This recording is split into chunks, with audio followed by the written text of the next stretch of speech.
warahmatullahi wabarakatuh. Berjumpa lagi dengan saya Fatia Nuraini dengan NIM 2004084 dalam berita teraktual dan terpopuler di seluruh jagat raya. Pemirsa, pada berita kali ini kita akan membahas 3 berita.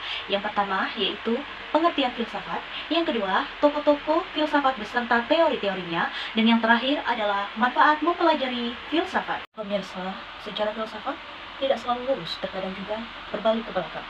Seperti pada pengertian, marilah kita simak pengertian filsafat.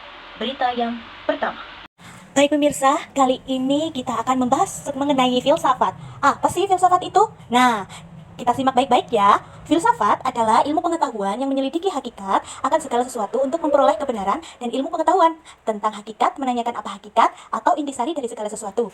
Dapat dilihat dari pernyataan tersebut bahwa filsafat adalah induk dari segala ilmu pengetahuan.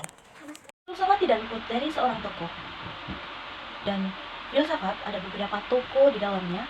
Marilah kita simak bersama-sama. Pada urutan yang pertama yaitu Aristoteles. Aristoteles lahir di sebuah kota kecil bernama Stagira pada tahun 384 sebelum Masehi. Kota ini merupakan bagian dari semenanjung Kaldiki. Pengasuhan Aristoteles dilakukan oleh keluarganya di Antaneus, Anatolia. Pada awalnya, Aristoteles merupakan murid dari Plato. Namun, ia kemudian menolak beberapa pemikiran Plato dan memulai pemikiran filsafatnya sendiri.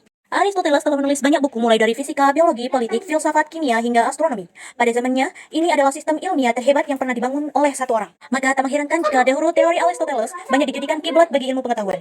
Tetapi seiring dengan semakin majunya teknologi dan berkembangnya ilmu pengetahuan, banyak ilmuwan yang kemudian membuktikan bahwa ada beberapa teori yang dicetuskan Aristoteles ternyata salah. Seperti satu teori berikut yang telah dibuktikan ternyata justru dianggap salah, yaitu yang pertama, teori Aristoteles mengatakan bahwa secara alami wanita tercipta sebagai makhluk inferior dan laki-laki adalah superior.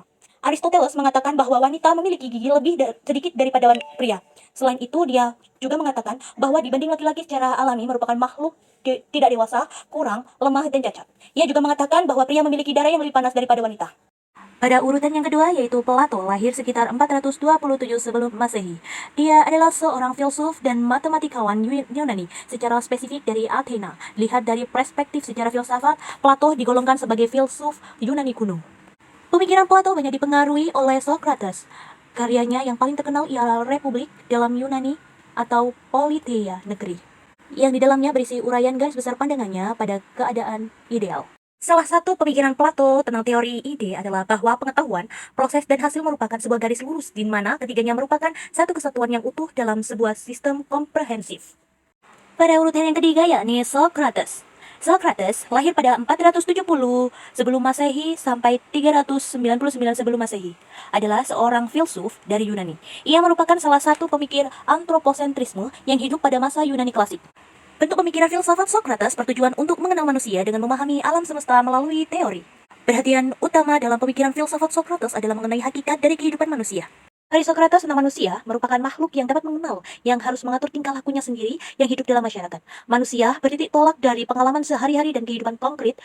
Socrates memperhatikan hidup praktis manusia, yaitu tingkah lakunya. Pada urutan yang keempat ada Thales. Thales dari Miletos adalah seorang filsuf yang mengawali sejarah filsafat barat pada abad ke-6 sebelum Masehi. Sebelum Thales, pemikir Yunani dikuasai cara berpikir mitologis dalam menjelaskan segala sesuatu. Pemikiran Thales dianggap sebagai kegiatan berfilsafat pertama dan disebut sebagai bapak filsafat, karena mencoba menjelaskan dunia dan gejala-gejala di dalamnya tanpa bersandar pada mitos melainkan pada rasio manusia. Thales lahir pada 626 atau 623 sebelum Masehi di Miletos, Lonia, Asia Kecil. Thales tidak meninggalkan bukti-bukti tertulis mengenai pemikiran filsafatnya. Adapun salah satu teori Thales, yaitu tentang bumi. Thales berpendapat bahwa bumi merupakan benda yang terapung di atas air. Pendapat ini dikeluarkan untuk menjelaskan bahwa gempa bumi diandaikan sebagai kapal yang terkena ombak sehingga oleng. Pada urutan yang kelima atau yang terakhir ada Al-Kindi. Al-Kindi lahir pada 805 sebelum Masehi sampai wafat pada 873 sebelum Masehi. Dikenal sebagai filsuf pertama yang lahir dari kalangan Islam. Semasa hidupnya, selain dia berbahasa Arab, ia mahir berbahasa Yunani.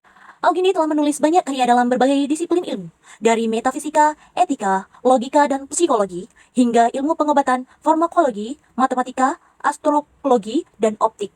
Juga meliputi topik praktis seperti parfum, pedang, zoologi, kaca, meteorologi, dan gempa bumi. Salah satu teori Al-Kindi, yaitu tentang ketuhanan. Al-Kindi menganggap filsafat ketuhanan mendapat derajat atau kedudukan yang paling tinggi dibandingkan dengan lainnya. Ia memandang pembahasan mengenai Tuhan adalah sebagai bagian filsafat yang paling tinggi kedudukannya. Yang benar pertama bagi Al-Kindi adalah Tuhan. Berita selanjutnya datang dari filsafat, yakni manfaat mempelajari ilmu filsafat. Marilah kita simak bersama-sama agar kita tahu apa saja sih manfaat dari ilmu filsafat itu. Baik, berita yang ketiga yakni manfaat filsafat bagi kehidupan sehari-hari. Nah, dapat kita lihat secara umum, manfaat filsafat adalah membantu kita memahami bahwa sesuatu tidak selalu tampak seperti apa adanya. Filsafat membantu kita mengerti tentang diri kita sendiri dan dunia kita. Karena filsafat mengajarkan bagaimana kita bergulat dengan pertanyaan-pertanyaan mendasar, filsafat membuat kita lebih kritis.